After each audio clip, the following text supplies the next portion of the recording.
हम मनुष्य तो हैं, ध्यान रखिएगा, किसी ग्रंथ में मिलेगा नहीं, इसलिए इसको नोट कर लेना।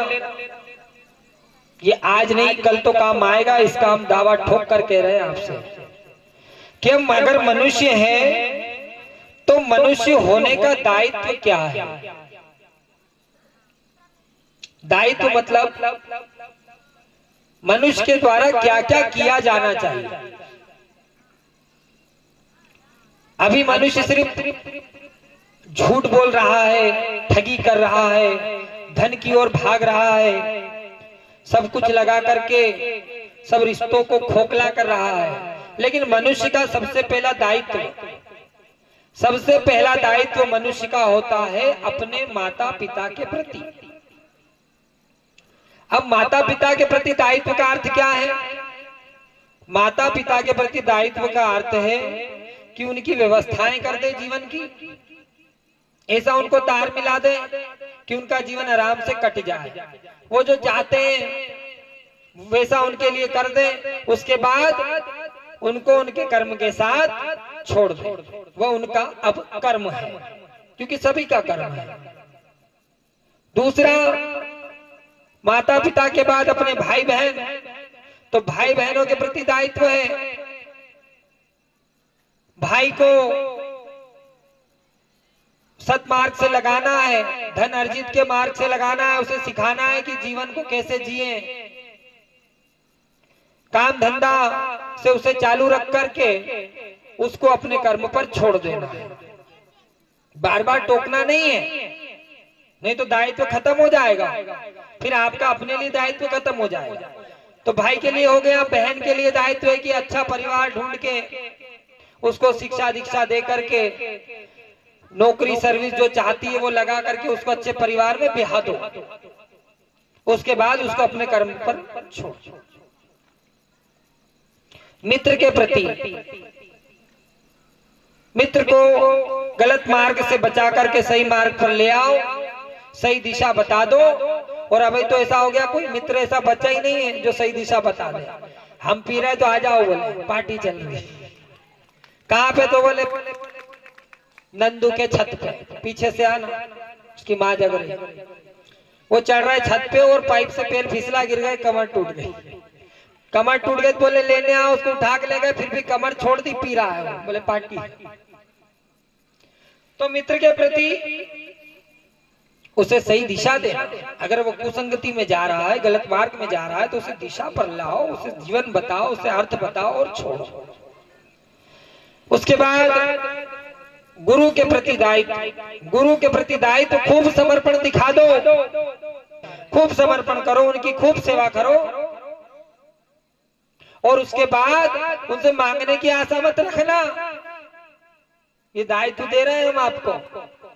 गुरु के प्रति दायित्व सेवा करना, सेवा करने के बाद में गुरु के ऊपर छोड़ दो कि वो उस मेहनत का, उस परिश्रम का फल क्या देता है। नहीं तो बाद में कोच ने खूब पेड़ दबाया, वो गुरुजी ने तो कुछ दिया ही नहीं, वो तीसरे को दे दिया, चौथा अभी आया था साल भर पहले, उसको दे दिया, 6 महीने पहले आया, उसको दे दिया।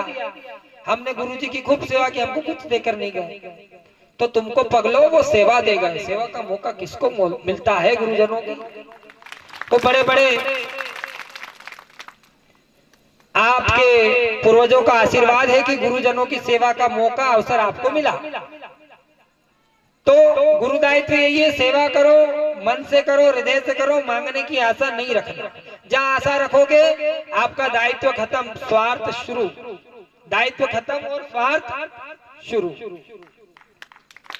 अब गुरु के बाद शिष्य के प्रति दायित्व, क्योंकि कोई ना कोई किसी का गुरु, कोई ना कोई किसी का चेला होता ही है, तो चली आ रही प्रक्रिया। शिष्य के प्रति दायित्व है, शिष्य को हर समय सत्यता से परिभाषित करो। अपने शिष्य को अंधकार में मत रखो, उसे प्रकाशमय कर दो, क्योंकि आज आपके माध्यम से लोगों का कल्याण हो रहा है, कल आपके शिष्य के माध्यम से भक्तों का कल्याण होगा। तो अब शिष्य को सही प्रकाश दिखाकर उसे अपने कर्म पर छोड़ दो। बाद में कोसो मत, वो अगर ठगी बन जाए, लोगों को लूट रहा तो लूटने दो, उसे कर्म चपेट ले, बचेगा नहीं। अब गुरु के प्रति हो गया, माँ पिता के प्रति हो गया, भाई बहन के प्रति हो गया, मित्र के प्रति हो गया। अब और एक बड़ा महत्वपूर्ण दायित्व बचता है पशु के प्रति। पशु चाहे कोई भी हो, किसी भी प्रकार का पशु हो,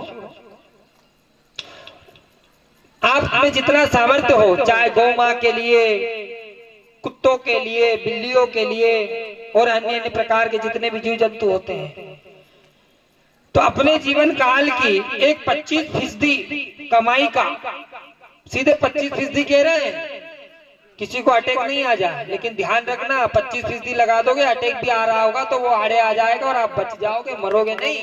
और नहीं मरोगे तो 75 खाओगे, नहीं तो सीधा 100 का 100 धरा रह जाएगा, अटैक आया और गए सब सपा चट।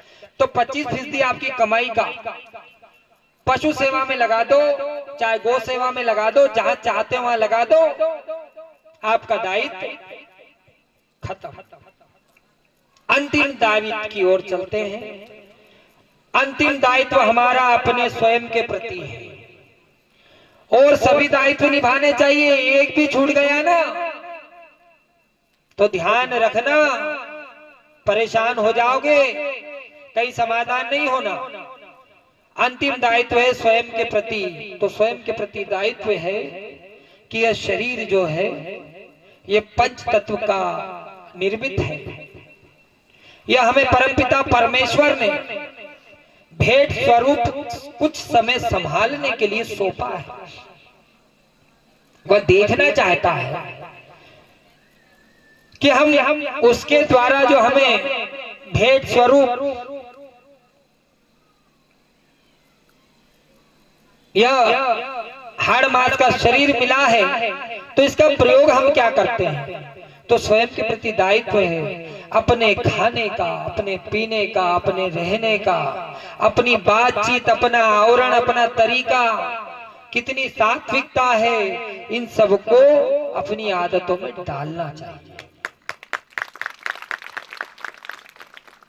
क्योंकि यह शरीर एकमात्र, यह शरीर पूरे संसार में हमारा नहीं है, बाकी सब, आत्मा भी आपकी है। आत्मा हम कह रहे हैं परमात्मा का अंश है, लेकिन आत्मा आपकी है, उस पर दायित्व आपका है कि आपको क्या कर्म करना है। शरीर छोड़ो, भूत बनो, प्रेत बनो, डाकिन साकिन। अब भाई लोग तो भूत बने, माताएं बहनें क्या बनेगी, डाकिनी शाकिनी बनेगी। इसलिए जोड़ दिया हमने भूत प्रेत के साथ डाकिन शाकिन। तो आत्मा आपकी है, आपको क्या बनना है वो तो स्वयं सोचना है। आत्मा से मिलन कोई नहीं करा सकता, ना तो हम करा सकते, ना कोई और करा सकता है। आत्मा से मिलन तो स्वयं आपको करना पड़ेगा, क्योंकि वह आपकी आत्मा है। आप स्वयं उस आत्मा को सोचोगे नहीं, परमात्मा को उसमें मिलाओगे नहीं, तो आपको सच्चाई पता नहीं चलेगी। हम लाख कहते रहेंगे, ये कर लो, वो कर लो, आप कुछ दिन करोगे, छोड़ दोगे। तो इसलिए यह जो परमात्मा ने हमें शरीर सौंपा है, इस शरीर को पूर्ण रूप से ध्यान रखना है।